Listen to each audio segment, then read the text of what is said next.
Hola, continuaremos con nuestra clase de manejo de fuego.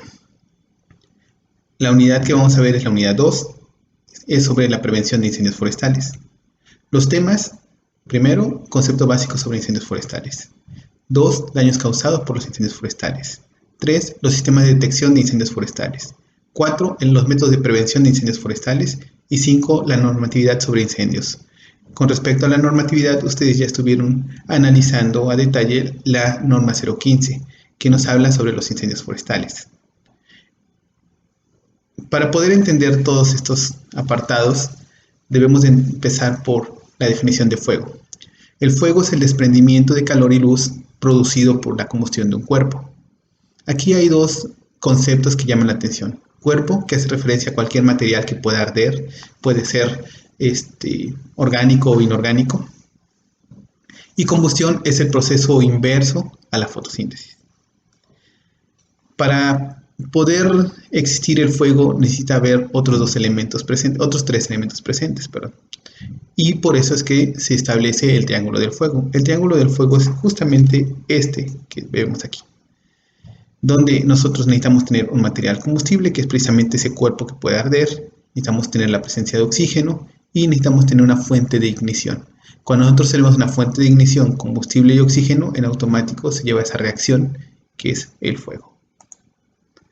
Entonces, un incendio forestal, pues, es el fuego que afecta los ecosistemas, ya sean selvas, bosques, zonas desérticas o semidesérticas, ya sea por causas naturales o inducidas. Déjenme decirles que de acuerdo a los porcentajes, el mayor número de causas de incendios forestales son inducidas por la mano del hombre. Ahora, para poder determinar los factores que influyen en la propagación o comportamiento de un incendio, se debe de estudiar algo que se le conoce como la Gran Triada. La Gran Triada son 3 factores los que debemos de ponerle mucha atención. El primero es el tiempo atmosférico. El tiempo atmosférico hace referencia a si hay una cantidad X de humedad, si está corriendo viento, no está corriendo viento, si hay mucha insolación, etc. La topografía es otro factor importante, la cual nos permite determinar el avance también del fuego. Y esa puede ser muy escarpada, muy ondulada, plana, semiplana. Y el combustible es otro de los factores. De estos 3, el único que nosotros podemos manipular es el material combustible. Y ahí es en donde se basan las obras de prevención o de control de incendios forestales. Y el tiempo atmosférico y la topografía, eso nos va a hacer tan difícil o tan fácil controlar el incendio forestal. Otro de los procesos que debemos de conocer es el proceso de la combustión. El proceso de la combustión en el caso de los incendios forestales está dividido en 3 fases. La primera es el precalentamiento, el cual hace referencia a la exposición de una fuente de calor. Puede ser solar, por ejemplo, en el caso de los bosques, cuando hay sequías, todo ese material combustible que está ahí está precalentándose, ¿no? En el precalentamiento, cuando hablamos de un incendio, puede alcanzar desde los 100 hasta los 200 grados, ya lo que es el punto de ignición, dependiendo del material del cual estamos hablando. Y en el precalentamiento, pues empieza a haber la liberación de gases y empieza a haber la liberación de humedad. Después, la segunda fase es la combustión de gases. ¿Por qué puse esta imagen? Yo estaba pensando en poner una imagen de un incendio forestal, pero yo creo que en esta imagen podemos ver nosotros más claramente. Cuando hablamos del precalentamiento, podemos ver esta parte donde está una parte de la madera que está expuesta al calor sin estarse quemando. Esto está generando un precalentamiento. Posterior a ello viene la combustión de gases. Esa misma madera, la cual no se está quemando aún, pero si ustedes se dan cuenta, se puede ver como por encima los gases que están aquí se pueden quemar. Entonces, eso va empieza desde los 300 grados y puede llegar hasta los 1000 grados centígrados de temperatura. Y posterior a ello, y bueno, en esta combustión de gases cuando se libera precisamente el dióxido de carbono, que es un gas que no puede quemarse. Y el siguiente es la combustión al carbón, ¿no? Esto ya lo podemos ver nosotros aquí, cuando ya todo lo que se podía quemar se quemó y que únicamente quedan los minerales, por eso es que se dice combustión al carbón. Ahora, los mecanismos de propagación de calor son 4 en el caso de los incendios forestales. El primero que nosotros podemos ver es la conducción. La conducción hace referencia a cuando el mismo cuerpo se va calentando a través de sus moléculas y distribuye el calor. Un ejemplo de ello puede ser cuando ustedes ponen un sartén en la estufa, empieza a calentarse, llega a tal grado que ustedes pueden agarrar el mango y sienten esa temperatura. ¿Por qué? Porque hubo una conducción de calor. Otro de ellos es la radiación, que es la propagación del calor a través del espacio. Otro puede ser la convección. La convección son los gases o humedad o aire caliente que sube directamente a la parte superior de manera vertical. Cuando nosotros hacemos una fogata, si la hacemos abajo de un árbol, podemos ver cómo sin que llegue la flama al árbol, esta se puede precalentar y se puede quemar. Un árbol se puede incendiar a partir de la convección porque es un mecanismo de propagación de calor. Y por último, nosotros tenemos lo que son las pavesas. Las pavesas es un mecanismo de propagación de calor muy interesante en el caso de los bosques. Pueden ser de dos tipos, pueden ser volantes, las cuales son hojas, ramas que salen volando por el mismo calor, puede ser por la convección y se depositan en otro lado y esas son la fuente de ignición para comenzar otro incendio. O pueden ser rodantes, las rodantes pueden ser conos, ramas, que muchas veces relacionado con la topografía, cuando son topografías muy accidentadas, caen los focos rodando, incendiados y empiezan a rodar de tal manera que se depositan en otro lado y nuevamente son una fuente de ignición. Otra de las cosas que nosotros debemos de considerar es el comportamiento del fuego. Para ver el comportamiento del fuego vamos a ver algunos temas específicos, por ejemplo, la velocidad de propagación. La velocidad de propagación es una parte del comportamiento del fuego. Y la velocidad de propagación se puede ver en 3 niveles o en 3 formas. La propagación lineal, que es esta, cuando nosotros estamos al frente del fuego, el hecho de que vaya de manera lineal hacia donde está recorriendo, esa propagación lineal se mide en metros por minuto o en kilómetros por hora. Entonces puede ser una propagación lineal rápida, lenta, mediana. Otra de las propagaciones es la propagación perimetral, que hace referencia a todo el contorno del área siniestrada o el perímetro, que también se ve en metros por minuto o kilómetros por hora. Y la propagación en superficie, que estamos hablando ya de toda el área. Y el área normalmente se mide en hectáreas por hora. Eso nos puede dar una indicación de qué tan rápido está propagando el incendio forestal o qué tan lento. Otra es la forma del incendio. Es otra de las formas de comportamiento del fuego. La forma del incendio puede ser una forma circular, la cual me habla del tipo de combustible y la condición atmosférica y topográfica que está ahí. Recuerden que aquí tiene mucho que ver con la gran triada. La forma elíptica, la cual puede ser un poco más achatada, más larga, ¿no? Y esto hace referencia bien a condiciones de viento o puede ser condiciones topográficas también.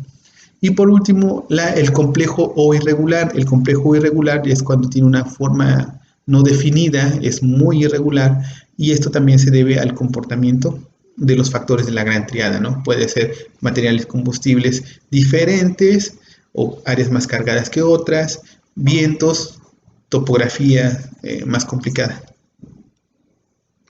Puede ser la combinación de todos o uno en específico. Otra de las cosas que nosotros debemos de ver es la intensidad calórica. La intensidad calórica es la tasa de liberación de energía calórica por unidad de tiempo y por longitud del frente de avance, o sea, al frente del incendio. Prácticamente yo lo podría ver de manera muy coloquial como decir qué tan caliente es el frente, ¿no? Y bueno, va relacionada con la unidad de tiempo y la longitud.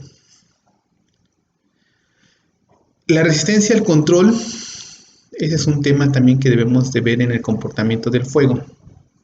La resistencia al calor hace referencia a la dificultad que se presenta en un incendio al tratar de controlarlo. Esta puede estar influenciado por las clases de combustibles, el terreno, la cubierta vegetal, los tipos de suelo, los pendientes, etc. Todos esos factores nos pueden determinar cuál es la resistencia al control. De manera muy subjetiva, la resistencia al control se puede clasificar de la siguiente forma: baja, mediana, alta y extrema. Cuando hablamos de baja, hablamos de zonas en las cuales por lo general hay pastizales, zonas que pueden ser fácilmente controlables.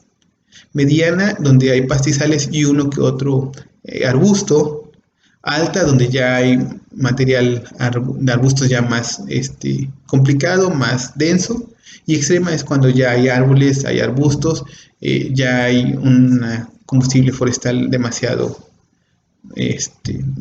cantidad. El dinamismo de la columna de convección. Miren, la columna de convección es muy importante cuando nosotros determinamos, para poder nosotros determinar las técnicas que vamos a usar para poder controlar. La columna puede ser bidimensional. ¿Eso qué quiere decir? Quiere decir que no está la columna bien definida. Ustedes podrán ver aquí una columna bien definida, en este caso no.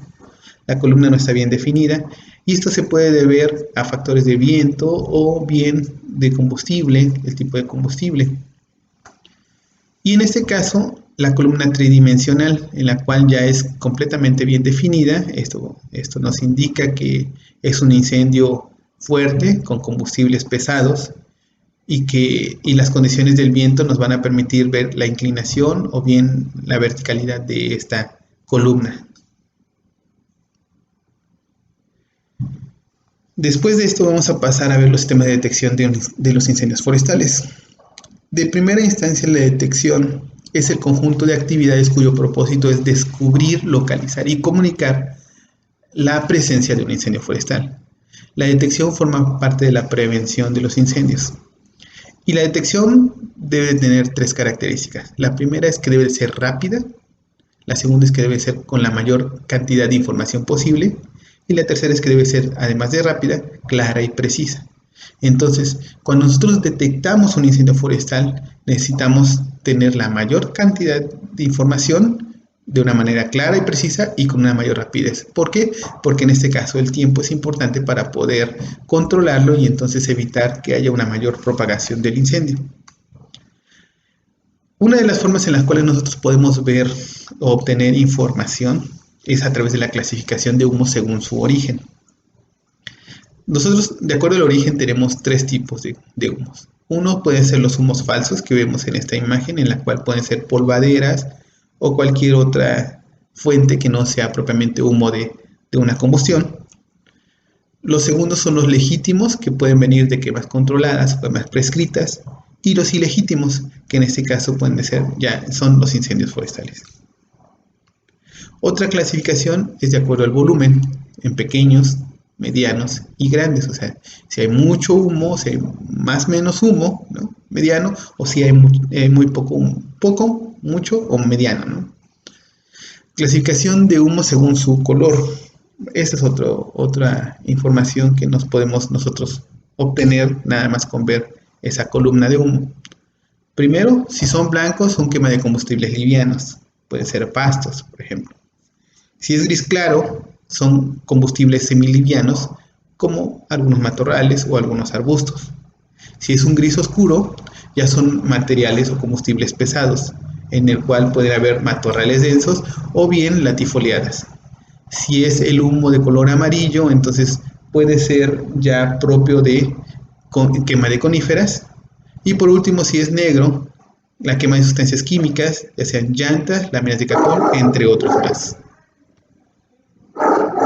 Ahora, los sistemas de detección nosotros los podemos clasificar en tres tipos. Puede ser terrestre, fija, terrestre móvil, detección aérea y otros tipos de sistemas. En el caso de terrestres fijos, nosotros podemos hablar de instalación de casetas o torres de control. Las casetas y las torres de control, cada una tiene sus propias características, tiene sus ventajas y sus desventajas. Algunas, por ejemplo, tienen mayor costo, algunas son más cómodas, por ejemplo, las casetas son más cómodas, las torres de control son más incómodas. Las torres de control están más expuestas a las inclemencias del tiempo, lo que las casetas no. Y estos normalmente se establecen considerando el riesgo de incendios forestales en una zona. Por ejemplo, en el Cofre de Perote, en toda esa zona boscosa, nosotros podemos detectar la instalación de algunas casetas y algunas torres de control. Las torres de control nos permiten tener una mayor visibilidad de toda el área. Por otro lado, también tenemos sistema de detección terrestre móvil. El terrestre móvil prácticamente es los recorridos que uno puede hacer en vehículos o algún otro tipo bueno, ya sean camionetas, motos, etcétera. ¿Cuál es la desventaja? La desventaja es que hay una menor cobertura en cuanto al área, el tiempo es muy rápido, tú puedes pasar y en 2, 3 horas se puede empezar un incendio forestal y entonces ya tú ya no lo cubriste, ¿no? Otra de las formas de detectar son la forma aérea, pueden ser recorridos en aviones o en helicópteros. La intención es ya en las zonas donde no se puede acceder fácilmente, en las áreas boscosas o en los macizos forestales. Entonces, la detección aérea puede ser, para esto debe haber una bitácora de vuelo, bueno, un trazo de ruta de vuelo, una bitácora, y cada uno de estos tiene formatos para poder llenar y para poder hacer muy asertiva la información que se comunique para poder controlar los incendios forestales. Y por último, tenemos nosotros algunos otros sistemas que por lo general no están considerados, pero que en la actualidad, por ejemplo, la Conavio se hace uso de satélites que ya tienen ciertas herramientas que detectan los puntos de calor. Entonces, detectan los puntos de calor y en automático estos son transmitidos para poder ser verificados, ya sea a los sistemas de detección terrestres, móviles o aéreos, dependiendo el área en el cual se haya identificado ese punto de calor. Los sistemas de información geográfica en la actualidad se están usando ya de una manera indiscriminada, tanto en el establecimiento de los sistemas de detección terrestres para poder identificar los puntos más eficientes de las torres de control o las casetas, en los recorridos de los terrestres móviles, al igual que en la detección aérea, y en el caso del uso de las imágenes satélite para los puntos de calor. Con respecto a los métodos de prevención de incendios forestales, nosotros podemos ver varios. Ustedes de hecho hicieron por ahí un análisis de la norma 015 en la cual podemos determinar muchos de esos métodos. Uno de ellos es la quema controlada. La quema controlada es la aplicación de fuego en áreas forestales o agropecuarias mediante la utilización empírica de las características del combustible, de la topografía y de las condiciones meteorológicas. Prácticamente, si nosotros lo traducimos en otras palabras esto, hacemos referencia a una quema empírica de una manera muy simple porque ya conocemos el combustible, ya conocemos las horas apropiadas y entonces se hace. Un ejemplo de ello puede ser la imagen que pongo aquí, que es la quema de caña de azúcar, ¿no? Que en este caso estamos hablando de una quema o aplicación en áreas agropecuarias. Y bueno, esa es la quema controlada. Muchas veces se piensa que la quema controlada y la quema prescrita son iguales, sin embargo, no son lo mismo. La quema controlada es más empírica y la quema prescrita, bueno, pues es la aplicación controlada de fuego a combustibles forestales en su estado natural o modificado bajo condiciones ambientales específicas que llevan a confinar el fuego en un área determinada. Miren, la quema prescrita es más compleja, mientras que en la quema controlada nosotros lo vemos de manera empírica. En la quema prescrita se debe de hacer una medición de todos los factores presentes en el momento. De hecho, se hace una planeación y al momento de llevarla a cabo, se debe de ratificar que esos factores que nosotros evaluamos estén presentes. Por ejemplo, la radiación, la humedad, el viento, la velocidad del viento. O sea, esos son factores que nosotros debemos de considerar dentro de la quema prescrita. ¿Por qué? Porque como ya se hizo una medición de combustible, se hizo una clasificación, entonces la idea es que nosotros tengamos bien calculado el comportamiento del fuego en función de todos los factores, ¿no? Entonces, para esto se pueden generar nomogramas en los cuales nosotros nos permitiría conocer la velocidad de propagación del incendio, la altura de la flama, la temperatura media. O sea, podríamos conocer absolutamente todo el comportamiento del fuego dentro de esa circunstancia. Otra obra de prevención de incendios forestales son las brechas cortafuego. Las brechas son franjas permanentes de anchos variables, por lo general se establecen, o las más comunes son de 2 a 3 metros de ancho, libres de vegetación hasta el suelo mineral. ¿Qué quiere decir esto? Bueno, que simplemente se limpia absolutamente todo hasta dejar el suelo completamente desnudo. Aquí podemos ver una imagen que coloqué, en la cual podemos ver cómo las personas están apenas elaborando una brecha cortafuego, ¿no? Entonces, de esa manera lo que hace es que si nosotros tenemos un incendio superficial, este es interrumpido porque ya no hay material combustible. Y bueno, esta sirve de barrera artificial para detener y controlar el avance del fuego. Es importante mencionar que hay barreras artificiales como lo que es la brecha cortafuego o barreras naturales como lo sería un risco o un río, ¿no? Las barreras artificiales pueden ser brechas cortafuegos, pero también pueden ser carreteras o accesos, ¿no? Podemos encontrar diferentes formas de acceso de barreras artificiales y naturales. Aquí lo importante de todo esto es que se encuentren ancladas. ¿Qué quiere decir esto? Si yo hago una brecha cortafuego pero no se encuentra anclada a algún punto, ya sea una barrera natural o artificial, pues no me sirve del todo porque va a haber una parte en la cual puede pasar el incendio. Entonces siempre hay que anclar esas barreras, las brechas, y para hacerlas muchas veces las personas las hacen como para delimitar sus terrenos. No digo que sea bueno ni malo, simplemente digo que el establecer una brecha cortafuegos tiene una función y debemos de considerar también las pendientes, debemos de considerar el tipo de vegetación. Hay varias cosas que nosotros debemos de considerar para poder hacer una buena brecha cortafuegos. No simplemente es hacer una delimitación de un predio. Otra opción es las líneas negras. Las líneas negras son franjas desprovistas de vegetación construidas mediante la quema de combustible vegetal, con dimensiones más o menos parecidas a lo que es la brecha cortafuego.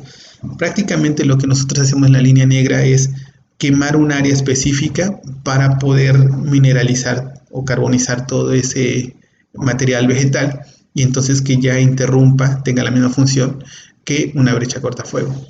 De estas, las más comunes de realizar es la brecha cortafuego. Sin embargo, las líneas negras se puede ocupar cuando nosotros tenemos mucho material.